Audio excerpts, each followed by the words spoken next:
ഫ്രാൻസുമായി India Rafale കരാർ ഇന്ന് ഒപ്പുവെക്കും. 64,000 കോടിയുടെ കരാറാണ് ഒപ്പുവെക്കുന്നത്. വിശദാംശങ്ങളുമായി അബ്ദുൾ റഷീദ് ചേരുകയാണ്. അബ്ദുൾ റഷീദ്, ഈ കരാറിലൂടെ ഏതൊക്കെ തരത്തിലുള്ള നേട്ടമാണ് ഇന്ത്യൻ പ്രതിരോധ വിഭാഗം ലക്ഷ്യമിടുന്നത്?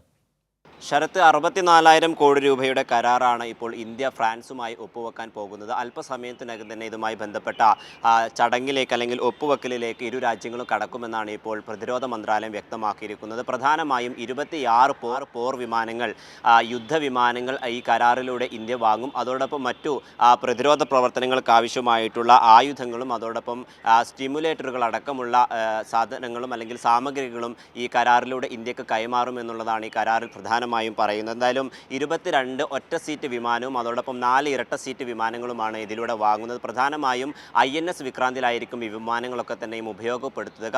ഇത്തരത്തിൽ ഈ വിമാനങ്ങൾ 4.5 തലമുറയിൽപ്പെട്ടിട്ടുള്ള വിമാനങ്ങൾ ഇന്ത്യയുടെ പ്രതിരോധ പ്രവർത്തനങ്ങൾക്ക് കൂടുതൽ ശക്തി നൽകും അല്ലെങ്കിൽ കരുത്തു നൽകും എന്നുള്ളതാണ് ഇപ്പോൾ പ്രതിരോധ മന്ത്രാലയവും ചൂണ്ടിക്കാണിക്കുന്നത്. എന്നാലും അല്പസമയത്തിനകം തന്നെ ഇതുമായി ബന്ധപ്പെട്ട കരാറിലേക്ക് ഇരു രാജ്യങ്ങളിലെയും പ്രതിനിധികൾ കടക്കും. പ്രധാനമായും പ്രതിരോധ സെക്രട്ടറി രാജേഷ് കുമാർ സിംഗ് ആയിരിക്കും ഇന്ത്യയുടെ ഭാഗത്തു നിന്നും ഈ ഒപ്പുവെക്കൽ ചടങ്ങിൽ പങ്കാളിയാവുക എന്നുള്ള കാര്യമാണ് ഇപ്പോൾ നമുക്ക് ലഭ്യമാകുന്ന വിവരം. അതോടൊപ്പം പ്രധാനമന്ത്രി നരേന്ദ്രമോദിയും പ്രതിരോധ മന്ത്രി രാജ്നാഥ് സിംഗും അല്പസമയത്തിനകം തന്നെ യോഗം ചേരുന്നുണ്ട്. ഈ യോഗത്തിലും ഇതുമായി ബന്ധപ്പെട്ട കാര്യങ്ങളും ചർച്ച ചെയ്തേക്കുമെന്നാണ് നമുക്ക് മനസ്സിലാക്കാൻ സാധിക്കുന്നത്. എന്തായാലും ഈ കരാർ ഒപ്പിട്ട് 3 വർഷത്തിനുള്ളിൽ തന്നെ ആദ്യ യുദ്ധവിമാനം ഇന്ത്യയിൽ എത്തുമെന്നുള്ളതാണ് ഏറ്റവും ശ്രദ്ധേയമാകുന്നത്. പ്രധാനമായും ഇത്തരത്തിൽ പാകിസ്ഥാനെതിരെ നയതന്ത്ര നടപടികളൊക്കെ തന്നെയും കടുപ്പിച്ച ഒരു സാഹചര്യത്തിലാണ് ഈ ഒപ്പുവെക്കൽ എന്നുള്ളത് ഏറ്റവും നിർണായകമായിട്ടുള്ള കാര്യമാണ്. എന്തായാലും അബ്ദുൾ റഷീദാണ് വിശദാംശങ്ങൾ ഇപ്പോൾ ദില്ലിയിൽ നിന്ന് നൽകിയത്.